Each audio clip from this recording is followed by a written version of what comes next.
All right, so welcome everyone to our next OISF-Suricata webinar. This is our webinar for March 2021, if you can believe that. I find it hard to believe the year's going by so quick.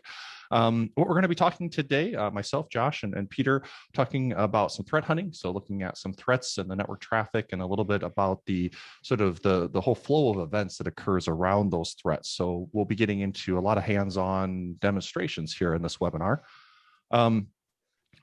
Here's just a little bit about us. Peter will be the first presenter today, Peter Manaf. He's a QA trainer, part of the exec team for OISF, which is the Open Information Security Foundation. He's also the CSO at Stamus Networks, and you can follow him on Twitter at Pevma.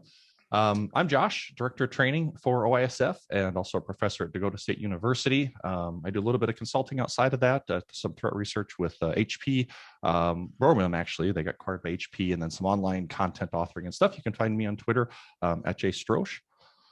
So just a few announcements today. We do have some upcoming virtual trainings lined up for the beginning of this year yet. We're going to be doing a course in threat hunting, as well as one of our core courses, the advanced deployment and configuration. We don't have dates quite yet, but please watch Twitter, social media, the forums, the website, and we'll get those, we'll push out the information as soon as we have dates, as well as information about what the courses will cover and registration. Suricon 2021 is just around the corner. So as many of you are probably aware, with 2020, we postponed Suricon in Boston. So it'll be in Boston this year. All of the information you can find at suricon.net. All of the calls are actually open right now. So if you've got an interesting idea for a talk, the call for talks is open. We're trying something new this year. We have a call for trainings. So if you're interested in proposing a training, a 1-day or a 2-day, please go to suricon.net and fill out the form there. We also have I believe our 3rd year of our poster sessions. So if you have any sort of interesting research, whether it's academic or not, doesn't matter. If it's really research oriented, please consider submitting that for a poster session, as well as some scholarship opportunities for students. And again, more information can be found at suricon.net. OISF is a 501c3 nonprofit organization. This is the foundation that supports the development of Suricata with a variety of full-time, part-time developers, trainings, administrative, everything that helps keep the organization running, the development of Suricata, webinars such as this. So if you're interested in joining the consortium, there are several ways to do that. And become a more integral part of the community. You can find more information at oisf.net, or just simply email info@oisf.net. Finally, our last announcement will be our next webinar. So we don't have a date set. Those different venues that I said to watch for our training announcements, please watch those as well for our next webinar. We have been, over the last little over a year now, very steady with doing a webinar once a month, although we don't typically do it on the same date every month. So we will certainly have our next webinar in April. Topic and times will be announced soon, and we'll give everyone, of course, plenty of time to get the word out and get registered and get it on your calendar. The format is much like today, usually 60 minutes, 45 minutes of presentation, a few minutes of announcements, and then some Q&A at the very end.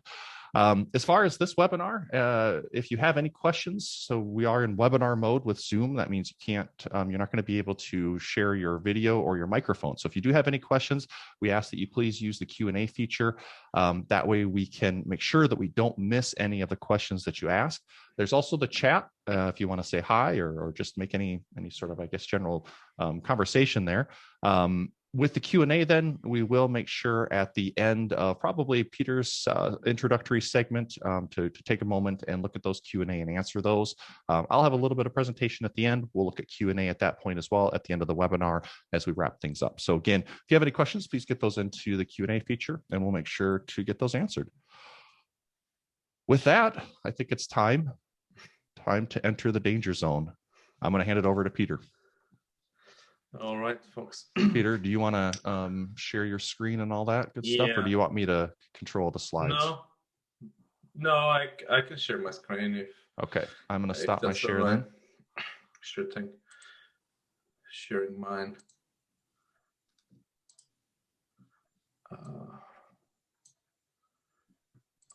So you guys, you see my screen, okay? Yep, looks good. All right, cool. Excellent. So actually, this will be mostly hands-on webinar. A couple of cases that we would like to actually walk you through, or actually we're actually discussing with Josh live and similar things as we go through, based entirely on data produced by Suricata and only Suricata. So Suricata is a high-performance network security monitoring engine. It has ADS capabilities, IPS capabilities.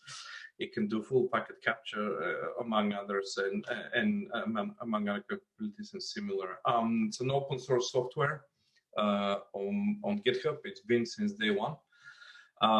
We also have an open bug tracker and feature request tracker on Redmine that's open. Anybody can log in a request or a bug and or seek advice. It is, as Josh mentioned, owned and developed by community-run non-profit foundation, which is the Open Information Security Foundation. And Suricata itself produces, of course, a high-level situation awareness and detailed application and transaction records for the network traffic that it monitors that it looks like. So what we're going to cover today,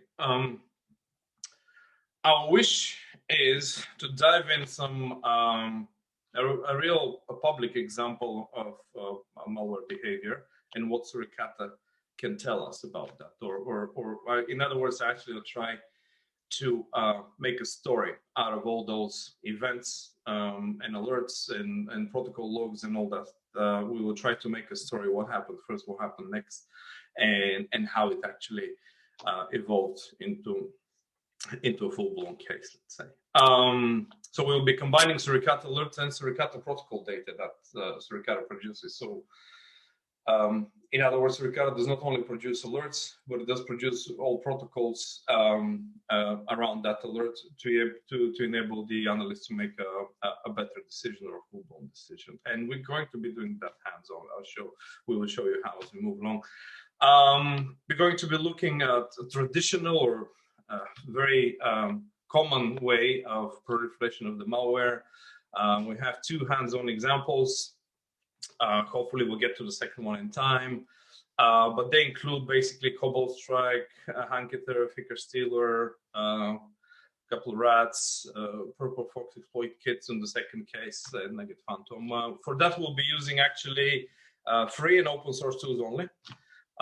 So for example, Elk or the Selk 6 distro or Series Community Edition Evebox, which is a great tool, all supported and developed by Suricata core team members. Moloch, of course, I'm sure everybody's familiar with Moloch and CyberChef as part of it. Another couple of great Moloch.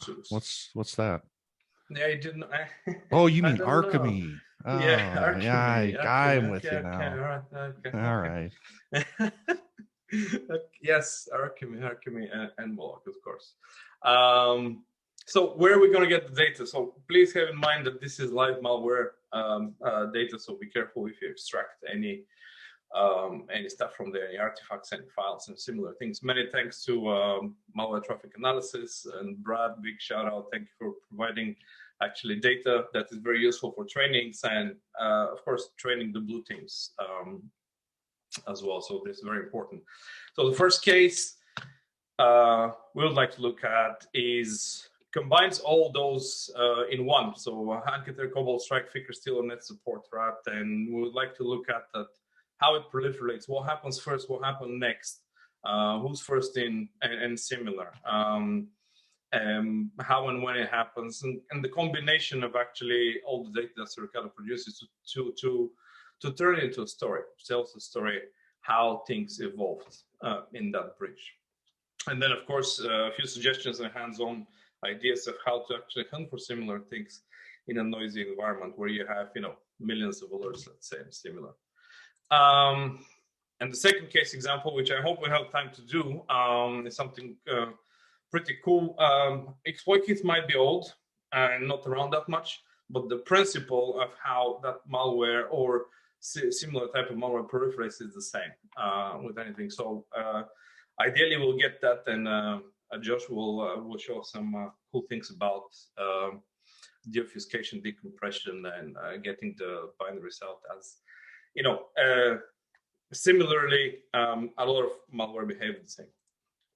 Now, what I have in mind is just very general idea of how it can happen. Basically, you have some sort of a phishing mail, some sort of a web link you click on, or actually get a job offer from LinkedIn. Could be any of those. And I was actually involved into a red team educational test or exercise rather for a specific organization where the red team actually used they spin up a profile on LinkedIn and actually tried to get in via doing a job offer share where you would download the document and they'll try to get in that way via malicious document exploiting. Now, not every time there is a malicious document that guarantees an exploit. Certain things need to be in place. So, for example, certain exploit conditions needs to be in place, or for example, some malware only detonates on does not detonate on a virtual machine. Some malware just hides and waits for specific stuff to understand that is in such an environment where it can act. So, for example, Active Directory and similar things. But usually, after an exploit or malware gets in, and one brings the other. Usually, there is a lot of, and this is one of the cases where we would actually like to walk through that and see what happens. So one brings the other, another one brings the third, and they're all different. Some one is responsible for downloading others.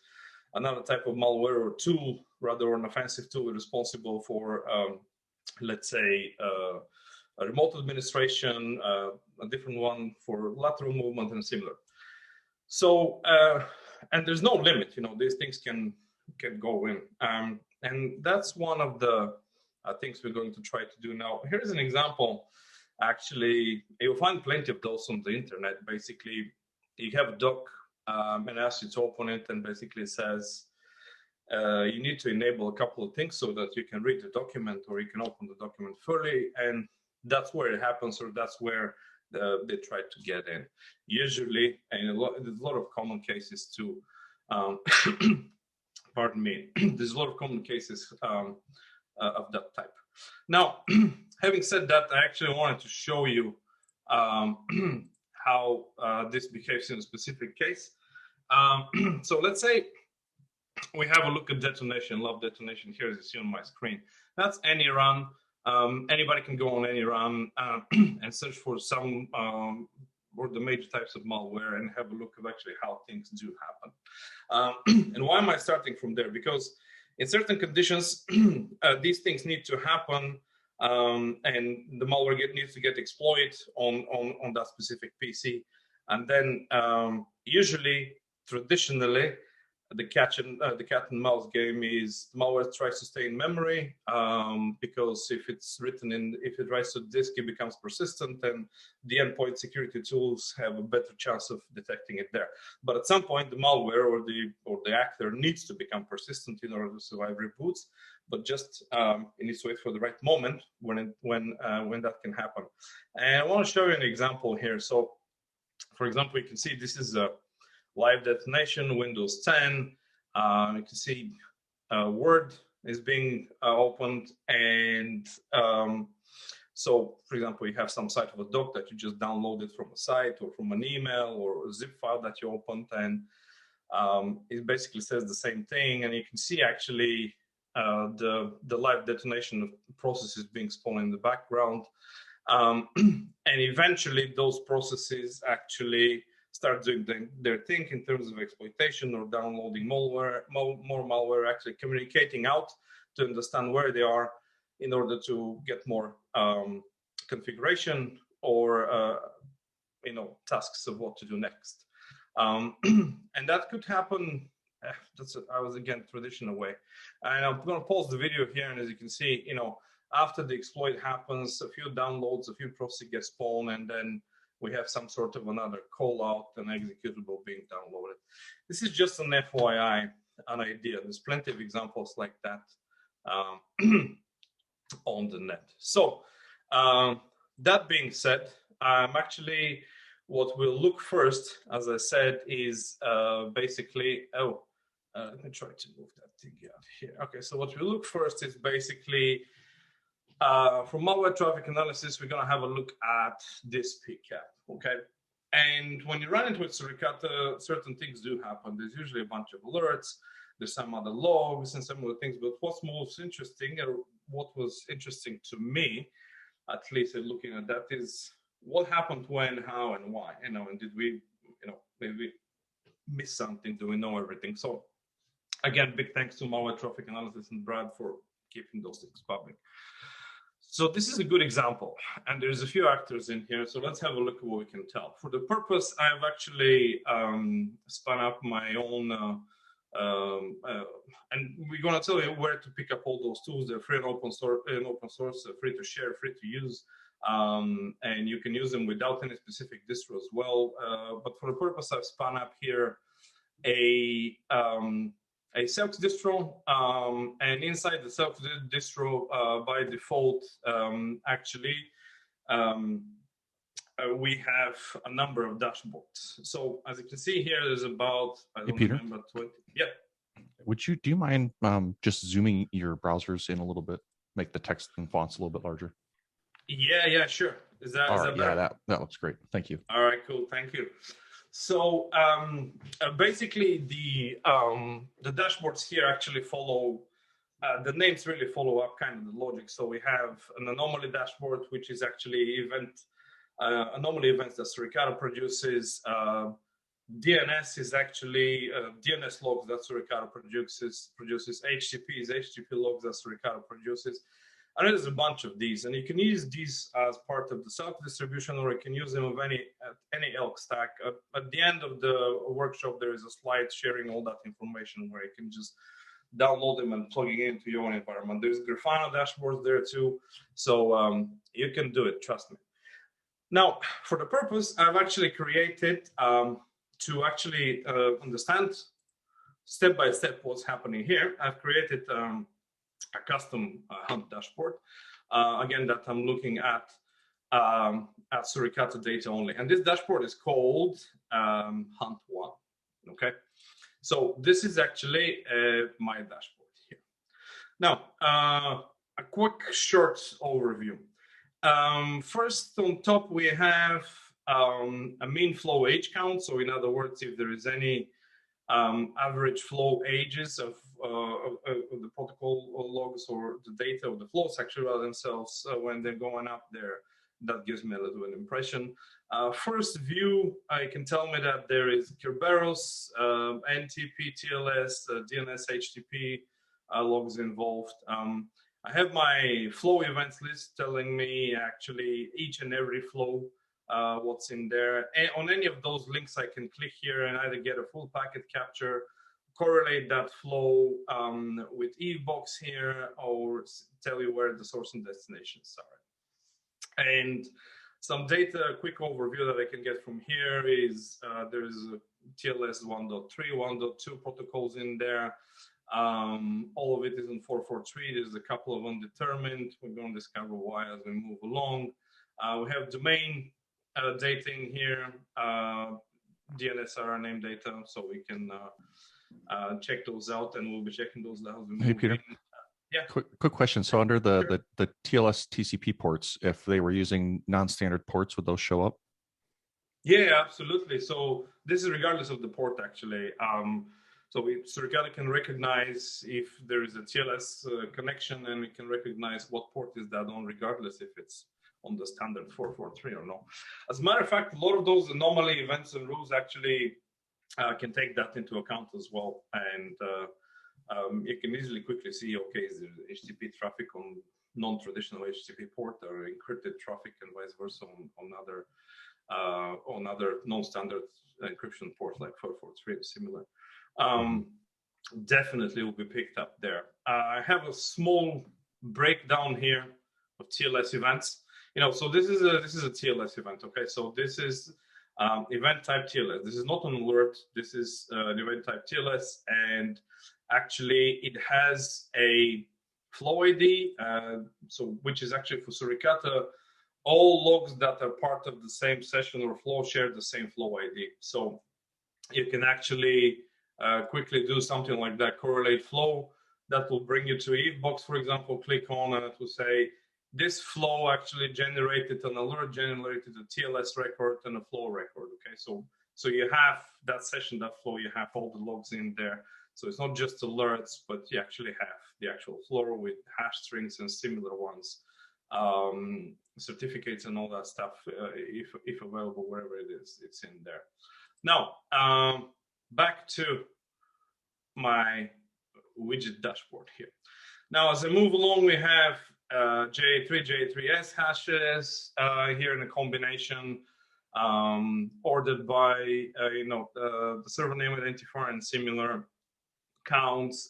Basically, a lot of data mixed in here, not just alerts, to be able to tell, to allow me to tell what happened. So, for example, an HTTP events, port 8080. As we move along, we have some user agents, top user agent being used, HTTP host names, server names, HTTP servers. Some things stick out right away. You know, we have a server that's called Cowboy. We have an Nginx without the version and similar things. Here, as we move along on that hunting dashboard, if you will, we basically have a breakdown of length, so size transferred from an HTTP server to a destination that's inside the network. So, for example, this HTTP server transferred that many bytes to that internal source IP. As we move along, we also have the anomaly types. Pardon me, as I was mentioning, you have anomaly event type, and this one is, well, request body is unexpected. This is Suricata doing application level anomaly inspection, saying, well, this is actually an anomaly, this is not normal. And we have, so 38% of those are Kerberos 5, the others are HTTP. Now, and here are the anomaly events, actually. So far we've gone by DNS, HTTP, TLS protocols, and all similar things. We haven't even gotten to the alerts yet. So it's all sorts of protocol data that Suricata produces. Now, I have simplified here a little bit about the alerts. So unique alert count per source and destination IP, shows me verbosity. Again, these dashboards are freely available to use, no problem by anybody. Now here we have our alert event list. There's some alerting going in here, and that's all great. But remember, our task is to actually find out what happened first, what happened next. So out of the malwares involved, which was first, which was second, and why. So great deal of information from the alerts themselves too. Even in the alerts, as we move along, there will be I will be showing like we have flow and protocol data in there as well. So a wealth of data, file transfers. And as you can see, if I run that Pcap, there is some peculiarity things right away. You can see the distribution of the data. There is actually 3 big kind of bigger data transfers and a lot of what it looks like beacons type of thing. So already telling right away. We even have like a PGP key transfer, so because Suricata can do file analysis on the fly as well. Talking about files, so here is an example. We have SHAs for those file transfers. Suricata can actually recognize and extract files by any of the following protocols, so HTTP, SMB, NFS, FTP, and a couple others and similar. So we got everything that we need in here. Further on to mention a little bit about SMB and Kerberos, we can actually, just by browsing down of this Pcap that we read, we can actually see that there's this desktop involved, NDG4D, and this user. We get all that that data is actually available in the Suricata logs, in the SMB Suricata protocol logs. Again, I've been talking mostly about the protocol logs and the data around it, and we see how we can marry that with the alerts to see what actually is the big benefit here. An example of SMB protocol log data. So, SMB command status is very verbose and similar. And then as we move along, at the end of the exercise, I'll give a couple of examples from another threat hunting perspective where you actually have a lot of data and I need to quickly zoom in and do active threat hunting for there, we'll be using Sirius, just to give you a couple of ideas. Now, this is all great, and I'm looking at full event lists at the moment. So Suricata, as mentioned before, has event types of data. Yes, sir. Sorry to jump in, but No just a problem. real quick Sure, question, because it came in on the chat, and I didn't want to lose this one. Somebody's asking if you're using Kibana Professional, or is this just the free version? I guess I don't know a whole lot about how you license Kibana. Any and all tools that we use in this workshop are free and open source. So whatever. So there's no licensing restrictions on the visualizations. No. Yeah. Okay. No, awesome. Any and all tools. Yeah, no problem. Anytime. Any and all tools here are free and open source that we use. That's it. Period. Simple as that. You can do it. Trust me. Here I'm looking at the full event list. And here my events are ordered by event type. So Suricata can produce different event types. It's very famous for being able to produce event type alerts, and it's very good at it. But it also can produce others surrounding that alert to make a better decision or to actually correlate stuff. Here we have Dns Logs. This is the full logs, okay? So since it actually started onwards, descending. So in other words, we have DNS, so we have our first anomaly event, we have Kerberos, DCRPC logs, and other anomaly events, and so on and so forth. So this can get pretty long, okay? So in other words, we have, reading this Pcap, we have 18,000 events here. So surely I'm not gonna go through all of them, because I just need to quickly kind of have a look what's around. For that, I'll use a search filter that is actually simplistic in nature. And the only thing it aims is to actually show me the bigger picture, let's say. The filter is very simple. I would tell, actually, that I would like to only see the following log types from Suricata: alerts, file transactions, HTTP, and TLS. So I'll say, just show me that in a time sequence as we read the Pcap. That is actually done. So for the purpose, I'm going to zoom in. I'm going to maximize this panel here. And I've saved my query already in here. It's called hunt on these files. So basically what I'm telling it is very simple. So I'm going to say, give me event types, file info. So show me all the files, transactions, HTTP logs, TLS logs, and alerts.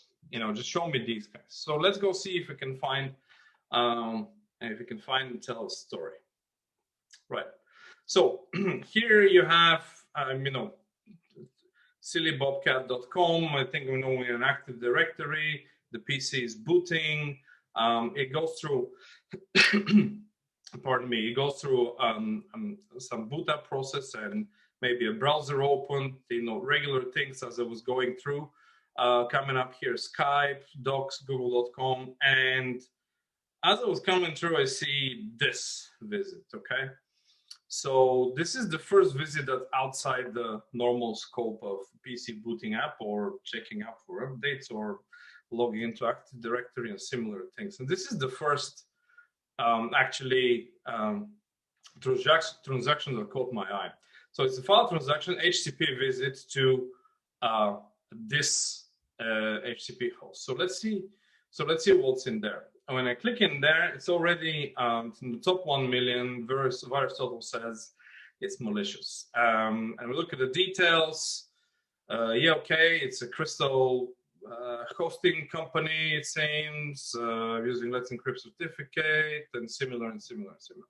So the site, by being registered malicious, means somebody found something from there that was malicious. It doesn't necessarily mean that the owner is aware it's malicious. So I was curious about, this is the first actually visit that came in, and the files that were gotten there or visited, second one is 800K, which is pretty serious amount. So we have a file transaction driven by HTTP visit in there. All right, as you can see, no alerts here. So that was the first visit. So usually, as I was mentioning, maybe some sort of phishing, maybe some sort of, click here to get there. And I was curious what that is. So I spun up my Tor browser and I went into an URL scan to see what that website is, And so it seems that it's got WordPress, PHP, and similar stuff logged in there. And they're pretty sure about it. And actually looked at the website and it looks like that. I can't really know what it is, but it looks rather suspicious. Again, the owners of that site might not know.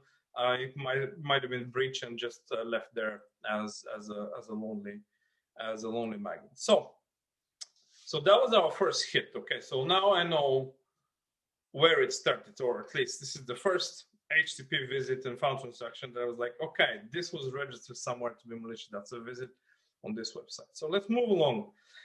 I was browsing through, remember on any of the links here, you can click and see where the IP is from, and we'll be doing a lot of that as we move along. So this is through Akamai, let's say, and similar things. Here we have Tls Encryption Logs, so we have basically the SNIs listed in here. And I was walking through that, and I was checking all the websites, and they seemed all legit. And here's our first undetermined record from. What we have here also is basically, you can see a number on the end here. That number on the end here is basically the flow ID. So the same, as I mentioned, the same flow ID in the same, it's shared in the same flow for all sorts of records. So if you visit the web page and that creates 10 file transactions and 3 HTTP logs in alert, they all have the same flow ID inside Suricon. So making it easy to actually do the relation that we're seeing currently here now. Now, I'm going to go to the next. So what happened next? I'm going to go to the next page. So let's have a look. Going up on the hallway on the bottom. Right.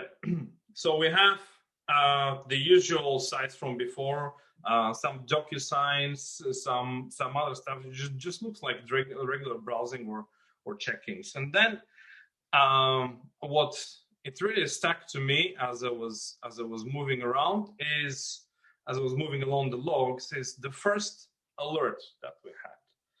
So all of a sudden, just by visiting that previous website that was listed malicious, we have a traditional alert from emerging threats that says external IP lookup. So some process in here wanted to know, or the user, we don't know that yet, but I highly suspect it's some process, wanted to know what's the public IP. Why? Because usually malware, as soon as it detonates or exploits, it needs to understand where it is to begin with and where to get its next steps from, or next configuration of that, or what to do next rather. So we have an IP policy external lookup. These are usually very verbose alerts, and one of the first ones to get switched off or suppressed in a noisy environment, because people are like, well, that's useless. So I suggest a different way of tackling those. There's nothing useless there. They're just telling you what's happening. And it's very good. It's usually very good at their rules, especially for CNC and similar. Hey, Peter. So what happened next? Yeah, please go ahead. So I assume that you're using ET Pro. Is that true? That's a good assumption. Yes. Yes. Okay. And just for those that maybe aren't aware, you can tell the ET Pro because they say ET Pro, like your second alert. So all of these, like your policy one you're talking about there, that would be part of the ET Open. Right. Is that correct? Okay. Yes. That's okay. right. So the only thing that you might not get out of this webinar would be the ET Pro if you don't have ET Pro. Right. But the ET Open will be okay. Yes, just wanted to make sure it was clear for anyone who maybe wasn't as familiar Absolutely. with the ET Open, ET Pro rule set for the IDS alerts. Absolutely. Thank you much. So, hey, no problem. So what we see next is an all of a sudden visit to an IP that is actually already listed as malicious, and then we also have HTTP hostname like that is also quite well listed as malicious. So we went from the UK to GOAP Russia, and there we actually see a transfer, or like a file transfer of this this person here. And as I said, the flow ID is the same for all three downloads in here, and that's our first kind of check-in. We have a hanky-dory check-in rather from the based on the AD Pro rules. So we visited the website, something happened, got exploited, and all of a sudden out of the blue, we started communicating with this maliciously listed already web server. And as you can see here, this is all the same flow. So this file, this alert, and the other HTTP and file transactions here are all part of the same flow. So you can very easily correlate that. Now, what's happening next? So we have our first guy in, okay, Hanketer. So now we can say this is the first malware in. Remember, there were like 3 others that we need to go by. So this is the first person in, right? So what's the second? What does this do? Hanketer is actually a downloader, right? So it just downloads other stuff. Exploit, download other stuff. That's generally the purpose of it. So what happens next? Next, we go to Bobcat, whatever the name is. That's also malicious, okay? GoDaddy. And so basically here we have a couple of bin files downloaded. And let's see, the flow ID here tells us that all these events are actually part of the same flow. So basically, we have a couple of bin file transactions. You know, we have the HTTP visit, and then we have an executable download. So these executable downloads alerts are also one of the first things that I often see enough people getting switch off, and they're like, they're too noisy, and a lot of times they say it's just a false positive. So the purpose of this specific alert is to tell you when there is an executable download. That's what it does. And the false positiveness, it's almost never there because it's an executable download. Whether that executable is malicious or not, it's a different story. In Active Directory and in big organizations, it tends to generate a lot of alerts, but it's actually telling what executables are flying around in clear text. So the next thing that happens is that we see the browser adware rule for that browser, and we have if you will, a new IP, and we would like to check out what that new IP is. That one is clean and unknown to me yet, or at least at the time was. And we have a possible J3 hash alert. So if you actually look a little bit better at the file transaction, the HTTP transactions, and you're already wondering, okay, so you have an alert. So what was actually inside that alert? And you can basically just click on the alert, and there's plenty of information in here. So here we'll say the actual packet, the payload printable. So you have a lot of stuff here, like, you know, what server it came from, HTTP header stuff information, and similar. So you're already alarmed, you know, flow data. You're already armed with a bunch of stuff. And as I mentioned, you also have the flow ID in Suricata by which you correlate the different events. So moving along, you see we have an executable download, Suricata alerts, our first actor is in, it moves on forward, and then what do we see all of a sudden? We see interpreter reverse shell, and then another assist malicious certificate being detected. And actually, remember the highlighted flow ID shares the same flow. So our first hit here at that website generate a couple of executable alerts, and it also downloaded the funny named executable, the one that I actually stopped in. I think I stopped in here somewhere as I was showing you that. So this one is kind of a funny looking executable. If you check the IP is not red listed or anything like that, but the HTTP server name, the web page actually is by at least a couple of people. So I'm going to take these out of here a little bit. Okay, so we have a secondary download. You know, the first thing already happened by visiting the first site in UK, a visit to a Russian site. Then we're back here. I think that was, if I'm not mistaken, BIOS technology. So yes, at least registered in Australia, I think. Okay, so we're bouncing around, and that's kind of typical what malware does. All of a sudden, we have this funny looking executable and another IP lookup. So we have a secondary download that wants to know where it is. Again, so that's usually how things happen. They need to understand where they are so they can go in and get the second stage or the next stage, right? And as you can notice, Suricata makes it easy with the alerts and the protocol data combined around those alerts and the logs in there. It makes it very easy to understand actually what is happening. And I'm looking again at the very abbreviated detail. I just have the very high level because any of these events could be, you can click in and look fully, and there's plenty and a lot of information in there. Now we have our secondary download, and it's file info and this funny name looking thing. So actually, if I go to the dashboard, my dashboard here, and go to look at the files. Okay, so my files are here, and the file event list. I'd like to have a look. Let me see. Pardon me. See if we're gonna get it. So this is our file that was transferred. Sure enough, the checksum comes in. That's quite some red in there. That is a known, okay, so known PE3 executable malicious stuff coming out of there. Hey, Peter.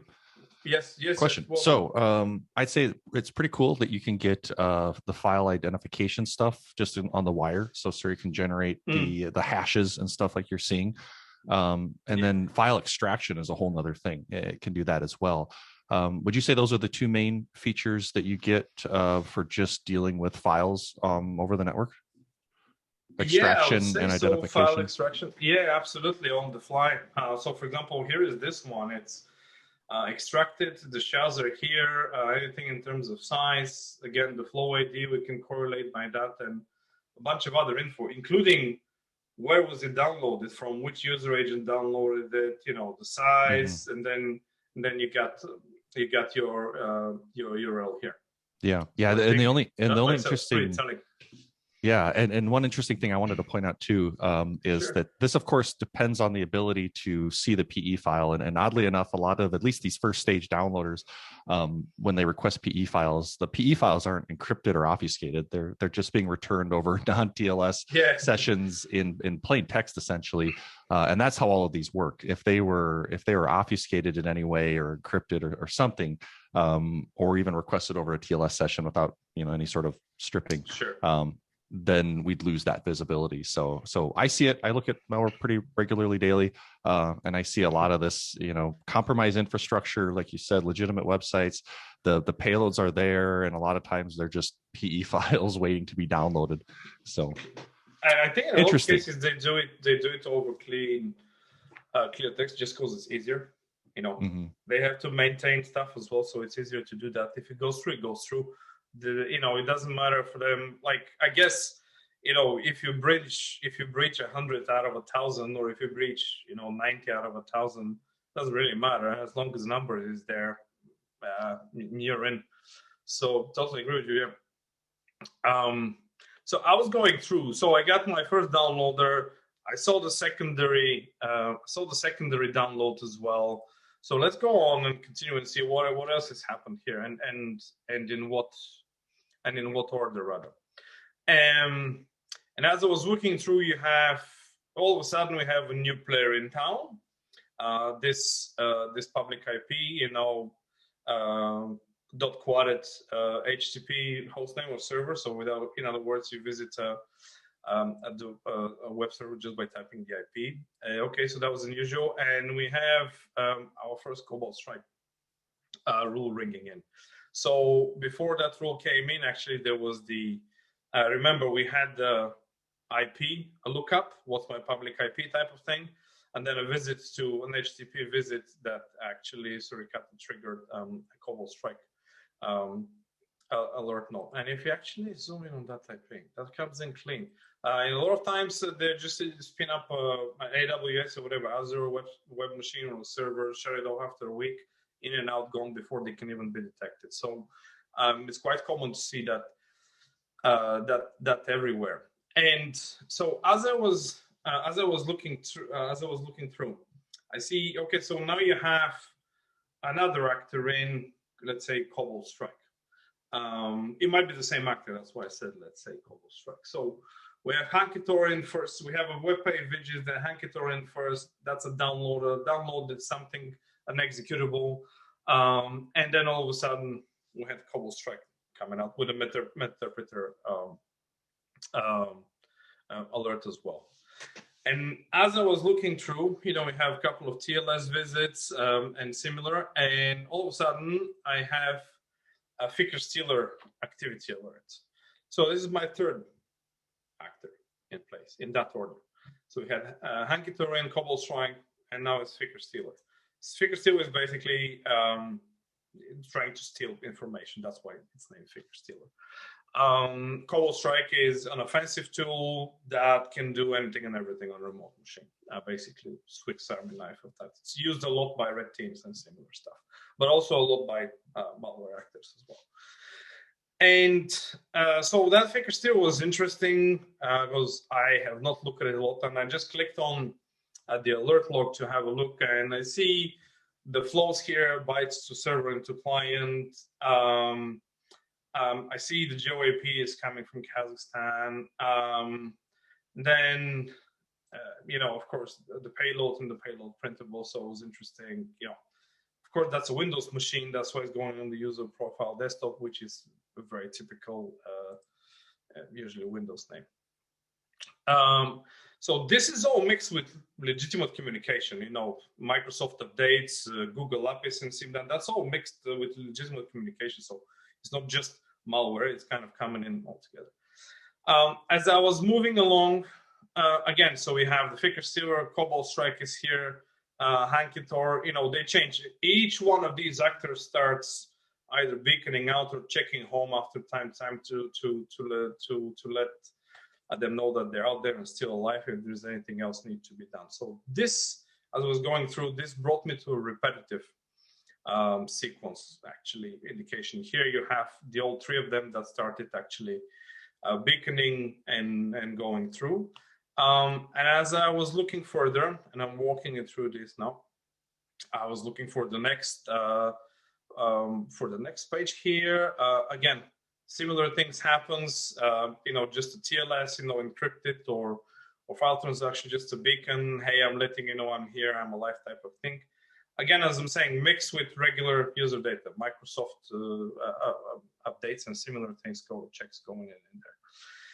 Now, as I was going through that, and you can see here that it starts being repetitive. It starts being like a regular beacon after beacon. And at some point, I noticed.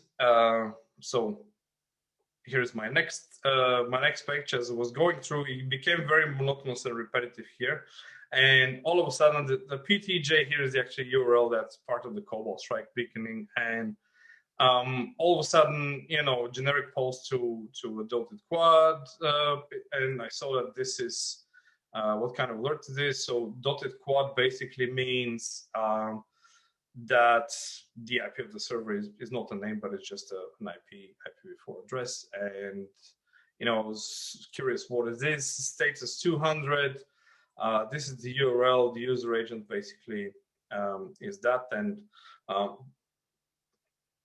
you have a flow bits. So Suricata also generates flow bits and puts them into different events. So they're basically saying that this is a dotted quad, and that's coming out from an ET rule. I have my payload printable here and similar. And I was moving along, and it seems like it did beacons, and then at some point did another check and did beacons. And then I was going through, and what I want to show you, pardon me, and I think that's a couple more pages. So this is just regular beacon. Now we have another page of just beacons, and every so often you'll go beacon, bleep, something similar. I have the same sequence here.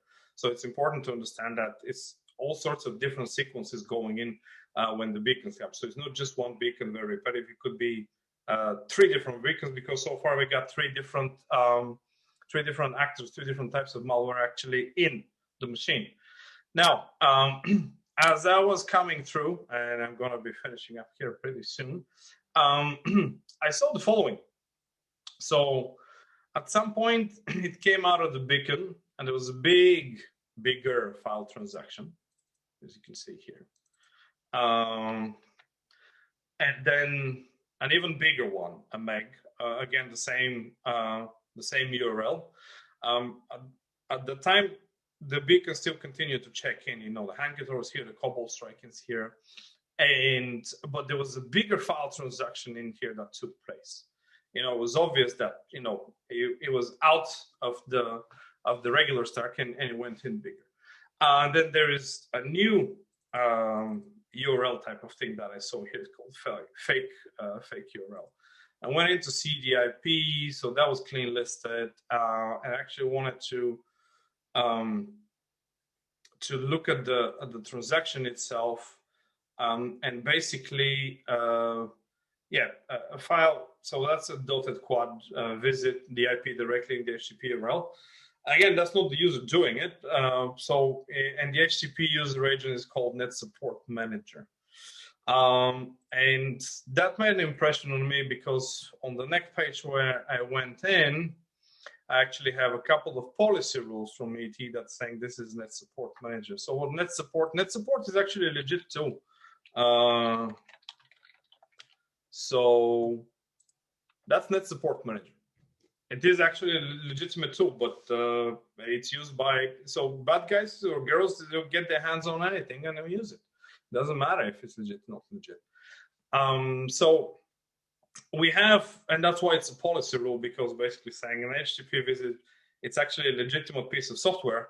Just so it happens, it's used by bad actors. So we have our 4th actor in. So this is actually using a net support tool, and then it on continued and further. So this is actually what happened and in what sequence, and as I was looking at that thing. So these were the 4 sequences, and I was able to pin that story with Suricata. What happened first from that UK web WordPress visit till the next step over. A lot of times you actually ask, what is okay, so that's all very good, but I'm looking just at this Pcap, all right? And that's brilliant, but when you actually sit and looking at 10G or 100G network, whatever it is, you have millions of a day, so what do you do then? It's not that easy to blast out the event, because you have 10 million or 50 million events a day to look. There actually, I do something like threat hunting with Sirius, which allows me to actually easily use some filter sets. Again, this is free and open source. So if I put like user agents, and I have a predefined filters here that actually allow me to click and zoom in on Suricata alerts specifically for that filter, and it doesn't really matter how many millions of events it has, it's going to minimize them to a lot more. So in our case here, I just clicked, and basically what I told it to do is it zoomed out of those 1,000 events and gave me the 9 that I was looking for. And what I was looking for, I didn't really know, but it's pretty clear what I'm not looking for. So I'm not looking for Firefox, Explorer, Opera, Edge, Mozilla, wget, curl, Perl, Python user agents. I'm just looking for whatever is left out of that. And that just gave me those rules, and that unearthed it right away. So it's not that net support is bad, and I have a Pcaps executable download too. It's a legitimate tool, but if you're in your environment, you're not supposed to see it, then I think it's a red flag. And there's plenty of those tools lying around. So it's very tough to differentiate friend from foe in that manner. But there's ways around it, mainly because Suricata actually gives you that capability. So not just an alert that you need something else to uncover, but it also actually gives you all the protocols around it, and you can make a full-based decision on it, and produces a lot of data. Josh, I think I got carried away a little bit. What do you say? No problem. I'd say we're officially Joker Fuel, and that Yeah, we're getting close, really close to the end. So what I'm going to try to do is just the 2-minute exploit kit. I think I can go through just the interesting bits here real quickly and not Sure. extend our webinar too far beyond the normal hour that we result or that we save for these, and then we'll get into what questions are there and we'll wrap things up. I wanted to point out there's been a few questions around ET Pro, ET Open. Again, just for those who aren't familiar, they are two different rule sets. One you of course get a license for. The other is just the open and free rule set. There is ability to get the Pro license or the Pro rule set using OpenSense's Telemetry Edition. So if that is something that you're interested in, I did just want to point that out. Real quick then, again, we're going to be using some information that malware traffic analysis Brad Duncan has posted. Between him sorry and to jump in. I should share my screen. Yeah. So I probably should stop sharing mine. No, I can just I'll take any questions after. Oh, thanks very much. That's very polite. Okay, how's that? That's perfect. So I'll back up. You're live. Yeah. All right. Well, Telemetry Edition. I can come back to that if I need to. So we do have another event from Malware Traffic. Between Brad and the NAOSEC, if you follow them on Twitter, NAO_SEC, NAOSEC is about the only group I see right now really posting about exploit kits. So they've had a few tweets here recently about kits that they've come across. Brad's been great, picked those up and produced some artifacts for us. So this is what we're looking at. Purple Fox. What caught my eye with Purple Fox was that it's I'd say a relatively new exploit kit. The research that's out there says that it was picked up around late 2019 is when it first was noticed on the scene. When I first really got into threat research was back a few years ago when Angler was a very dominant threat. And much like Emotet that we see earlier this year, they were taken down with some international law enforcement action and seemed to kind of just disappear from the scene. So it looks like that was actually pretty effective law enforcement. That coupled with just the reduced reliance on browser-based plugins like Flash and overall browser security, I would argue, has gotten better over the years. Has just made the exploit kit less relevant and just much more difficult to operate. So all the artifacts are coming here, and we'll make sure at the end of this webinar to post everything on our website so you can get access to these if you're curious. With exploit kits, these do in fact have an exploit where an Office document may or may not. With an Office doc, it may just be macros. So enabling content, as you see, very common for the threat actors to use that technique, VBA style, or Excel 4, which have been really popular in the last 18 months or so. With the exploit kit, though, it is in fact exploiting the browser or a plugin in the browser. And so what makes them very effective is that they can get code execution on a victim system without any interaction versus the Office docs where they typically need to social engineer them into enabling content. That's not to say that there aren't exploits with the Office suite. There was that equation editor 2017 11882 or CV, something similar to that, which achieved similar purposes. And it's still used to this day. But here, the threat actors just have to direct the user to this website. After the exploit, code execution is achieved, and then it follows a lot of the same patterns that Peter just went through.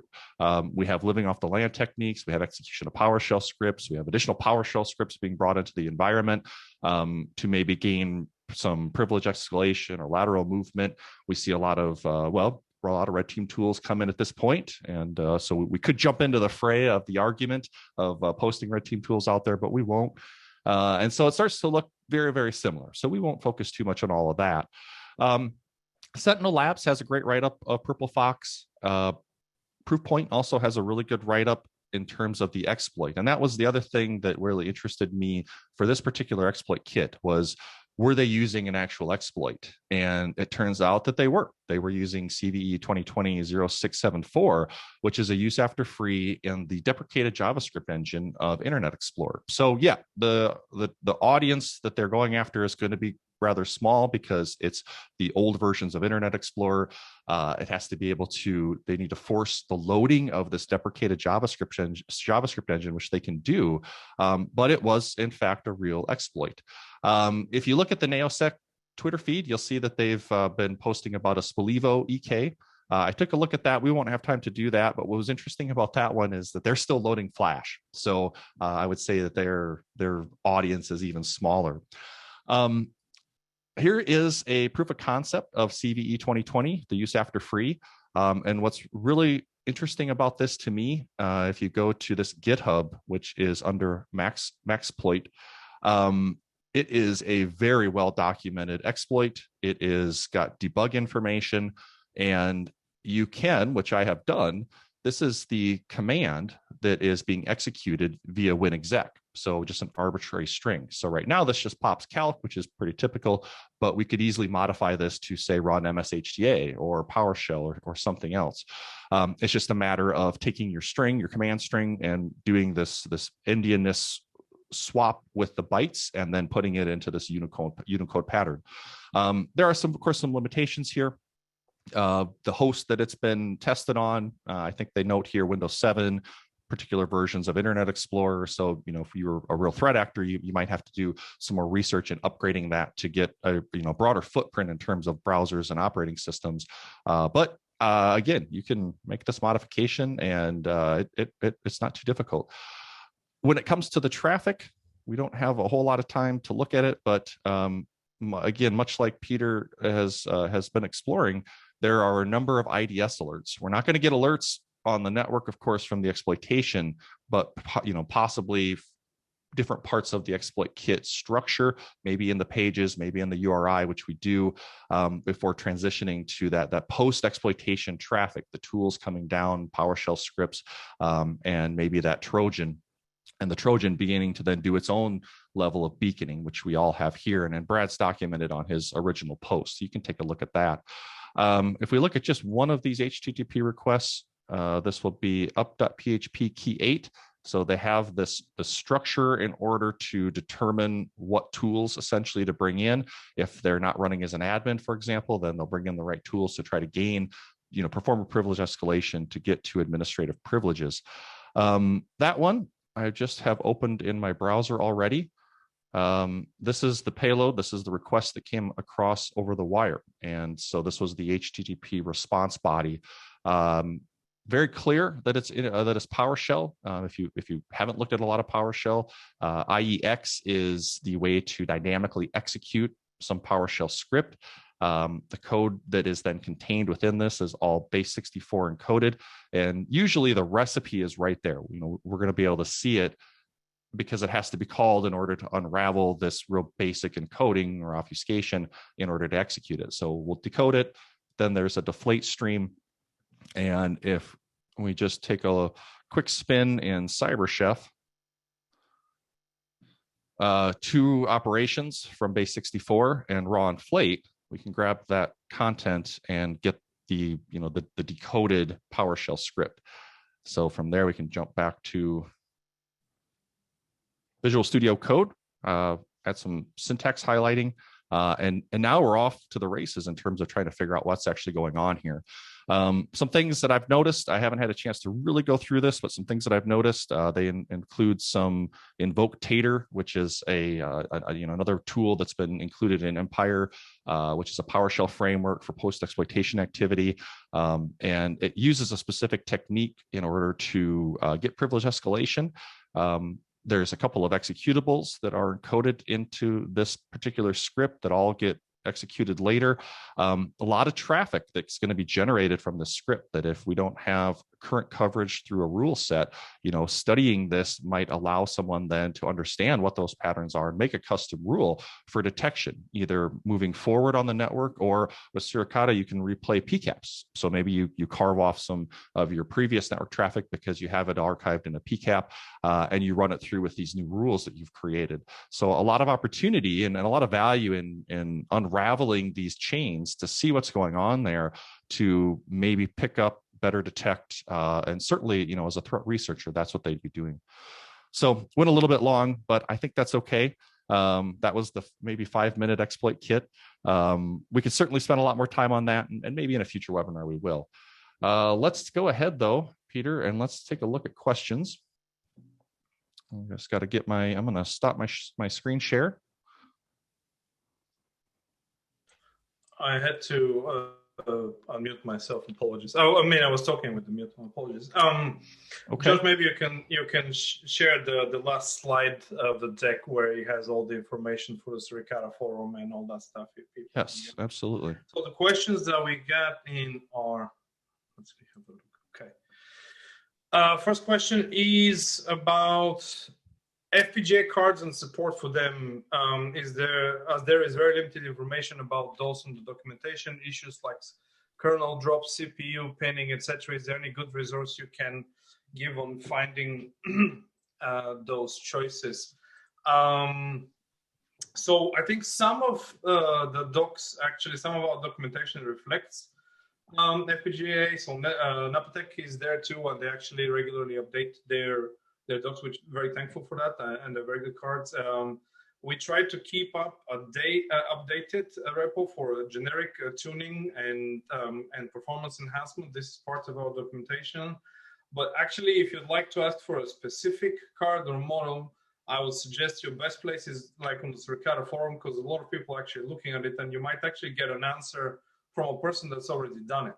And while we're looking at that, we might update as well the docs, and everybody can benefit from that, I would say. Okay. Anonymous asks, what version of Elastic is Selks on? The current version of Selks? 7. The one that I was actually demoing was 7.11 anyway. So you just download and upgrade, and we will keep up going with the versions. So one of the things is that I never use stable versions, neither for my operating system, nor for Suricata, nor for anything else. So usually that's kind of reflected a little bit in the things that I support as well. For example, Selks is always running the latest dev Suricata, not just the latest stable, and whatever latest elk stack there is there, and Evebox too, which is a tool by Jason Nish, pretty awesome one, and similar. There was a question in the chat, and I know Shivani provided some answers, but I thought it'd be great to just bring it up here. Do you have any good resources for understanding what the rules actually are telling you? Whenever I'm looking at alerts, a part of it is, I think, gaining just familiarization by looking at some of the syntax, because that ultimately tells you what it alerts on. But is there a good doc anywhere, either with emerging threats or with Suricata, that just maybe helps walk you through the process of learning rules, categories, how they're organized, anything that you could recommend? I think Suricata docs probably the best place. Do you have any ideas? Because we're actually about thinking of doing a webinar and a training at Suricon as well, and we've done a bunch in a few specifically about rule writing and all those sorts of things. So I always recommend keeping in touch there. But we have our documentation in Suricata, but in terms of actually the actual rule writing and what exactly each one does, we have the specific keywords that Suricata is able to inspect traffic on the docs in there. That will give you a lot of idea what buffer, for example, Suricata is expecting and all that. And you can get a very good information from there. You can also run Suricata with engine analysis switch, Suricata -- engine analysis, I think it was. And that will spit out and give it a specific rule or specific rule file. And that will spit out an analysis of that rule. What is it doing, and if it can be improved, and how. That's also, I often looked at that as well myself on the command line. Okay, awesome. I don't see any questions. Of course, we've been a little bit long, so I imagine people have to get back to normal daily activities here. I think we caught everything in the chat as well, so thank you for Shivani and others for helping out with those as well. I'm going to go ahead. Thanks very much for everybody for joining in and listening. Yeah, and I'm going to Josh, thanks for the help. Stop the recording here.